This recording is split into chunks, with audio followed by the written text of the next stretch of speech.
Hello guys! In today's video, I want to tell about a great story, the Great Emu War, 1932. I hope you enjoy it and sleep with a nice story. Let's subscribe my channel before sleep. Okay, let's begin. In 1932, Australia had bigger problems than birds. The Great Depression was choking farms. Rain had forgotten the address. And somewhere between financial ruin and mild despair, the wheat fields began to move. Not with wind, with legs. Out here, the horizon is just a long, dry sigh. The sun bakes everything equally, men, soil, and hope.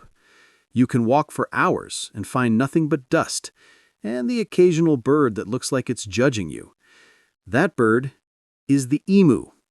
6 feet tall, fast, flightless, and apparently allergic to staying out of trouble. Australia had survived droughts, fires, and politicians, but it wasn't ready for this many birds. By October, the farmers in Western Australia were done pretending everything was fine. Their fences were flattened, their crops looked like a breakfast buffet for giants, and every time they tried to chase the emus away, the emus just stared back like, "Are you serious?" These farmers weren't city people. They didn't complain easily. But when a bird eats your livelihood and outruns your truck, something snaps. They wrote letters. Lots of them. Letters to local MPs, to newspapers, to anyone who might own a gun and a sense of duty. They didn't ask for money, they asked for bullets. The logic was simple. If the army could handle foreign enemies, surely it could handle local birds. Spoiler, it could not. They came in waves, tens of thousands, from the north, marching like feathery soldiers with absolutely no plan. Each group tore through the wheat fields, leaving chaos behind. One farmer claimed you could hear them coming before you saw them, a low thunder of claws on dry ground. The government's agricultural reports were painfully polite about it. Emus are proving a persistent nuisance to farmers. Translation: total disaster. It wasn't just the damage, it was the humiliation. Imagine working the land for years, surviving droughts, only to be defeated by an overgrown chicken. So the farmers made one final appeal: send in the military. Because if you can't reason with nature, at least you can shoot at it.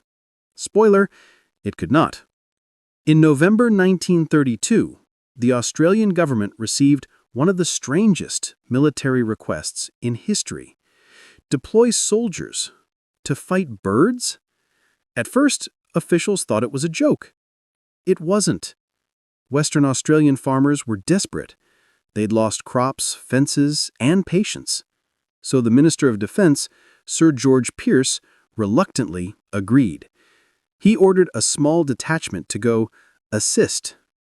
No one defined what assist meant, which is how 3 soldiers, 2 Lewis machine guns, and 10,000 rounds of ammunition found themselves driving toward Campion, Western Australia, to shoot at emus. The unit was led by Major G.P.W. Meredith, a man who had survived World War I. He'd seen real combat. He probably thought nothing could surprise him anymore. He was wrong. The strategy was unclear. Officially, they were there to protect crops. Unofficially, they were there to make the birds go away, by any means necessary. Meredith and his men arrived, set up their guns, and waited for the enemy. The farmers cheered. At last, the cavalry had arrived, except this cavalry was 3 guys in a truck, sweating in the desert, trying to spot birds taller than themselves. The first sighting came at dawn, a group of 50 emus grazing peacefully in the distance. The men set up the machine gun, lined the sights, and waited for them to come closer. The emus did not. They stayed just out of range, as if mocking human impatience. Finally, Meredith gave the order to fire. The gun jammed. It was going to be a long campaign. The soldiers repaired the gun. The emus, naturally, left. A few days later, another group was spotted, this time 1,000 birds near the farm at Campion. Perfect opportunity. The men opened fire, bullets tore through the air, dust exploded, birds scattered in all directions. When the smoke cleared, at least 20 birds lay still, but as Meredith would later admit, their numbers seemed to have no end. The rest of the flock vanished into the scrub, unharmed, reorganizing like nature's most chaotic army. The soldiers mounted the gun on a truck to chase them. It sounded clever, until they realized the terrain was too rough, and the truck bounced so violently that they couldn't aim. The emus just ran faster, up to 50 kilometers per hour. Turns out, you can't outrun an animal built like a bird version of a velociraptor. By sunset, the men were exhausted. They had killed maybe a dozen birds. They had used hundreds of rounds, and the emus were winning. The next morning, the soldiers regrouped. They weren't giving up. After all, how hard could it be to shoot a bird? Pretty hard, apparently. When they approached another large flock, the emus split into smaller groups, each moving in different directions. Major Meredith noted this in his report, writing that the birds seemed to have a well-thought-out military system. Of course, they didn't. They were just birds running away from loud noises. But when you've been outsmarted by poultry for 3 days straight, your pride needs an explanation. The soldiers tried again, and again, and again. Every time the same result. Hundreds of bullets fired, a handful of birds down. The rest disappeared into the scrub like ghosts with feathers. By nightfall, the men were filthy, tired, and annoyed. The emus were fine. Word got out, and the press had a field day. Headlines began popping up across Australia. Emus defy military might. Army loses ground in bird battle. Machine guns no match for nature's madness. It was supposed to be a secret mission to help farmers. Now it was a public spectacle. Reporters started showing up, laughing, taking notes, and asking questions that made the soldiers want to dig a hole and live in it. Major Meredith tried to stay professional. He wrote in his logbook that the birds displayed exceptional maneuverability. Translation, we can't hit them. One journalist compared the emus to Zulu warriors. Another said the war proved that the emu is tougher than the British tank. It was all downhill from there. Back in Canberra, the politicians were not amused. The public was laughing, the farmers were still furious, and the military was out there fighting birds like it was World War Feathery. After 2 weeks, reports came in. 2,500 rounds fired, maybe 200 emus down.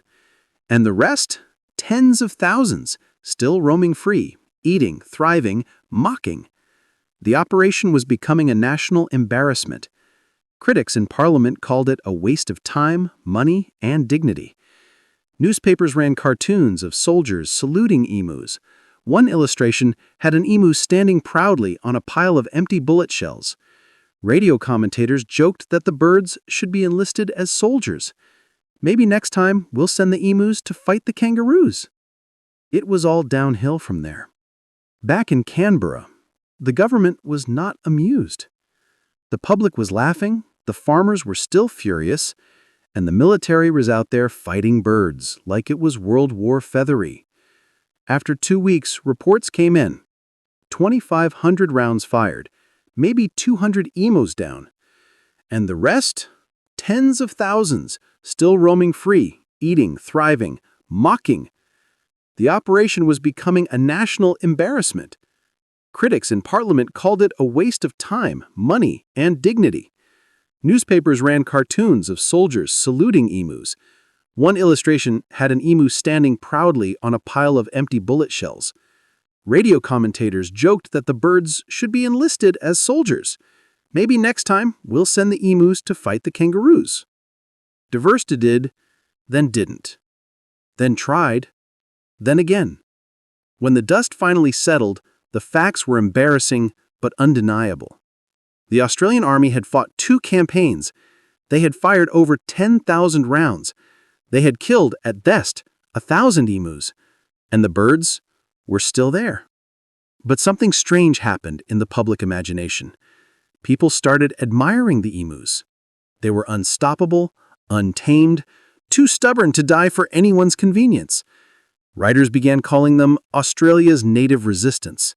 Schoolboys drew them in their notebooks with little helmets and medals. And even though the farmers still hated them, the rest of the country couldn't help but respect them. Major Meredith himself admitted it. If we had a military division with the bullet-carrying capacity of these birds, it would face any army in the world. That line made it into every newspaper, and that's when the emus stopped being pests and became icons. Back in Perth, Major Meredith filed his final report. It was short, tired, and honest. He described the campaign as futile. He noted that the emus could take multiple bullets and keep running. He also Back in Perth, Major Meredith filed his final report. It was short, tired, and honest. He described the campaign as futile. He noted that the emus could take multiple bullets and keep running. He also wrote, "The problem is not military. It is biological." That's military speak for, "We were doomed from the start." The soldiers who took part in the war rarely spoke about it later. How do you explain to someone that you lost to birds? They'd fought real wars before. They'd seen death and chaos. But the Great Emu War? That was something else. A lesson, maybe. That nature doesn't care about rank, rifles, or reputation. That sometimes the joke's on us.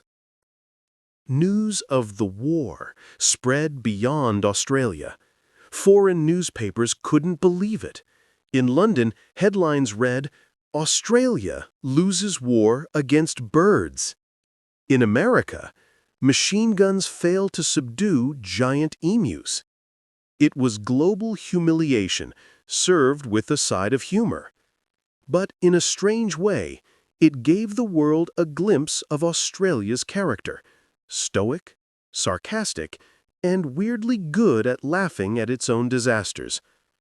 By 1933, the government quietly abandoned any further military action against emus. Instead, they introduced a bounty system for farmers, which worked far better than machine guns ever did. But the legend lived on, and every time someone mentioned it, the same question came up. How do you lose a war to birds? The answer was simple. You underestimate what you don't understand. The war was over, but the story refused to die. Years later, people were still talking about it in pubs, schools, and newspapers. It became one of those tales that gets funnier the more you tell it, mostly because it's true.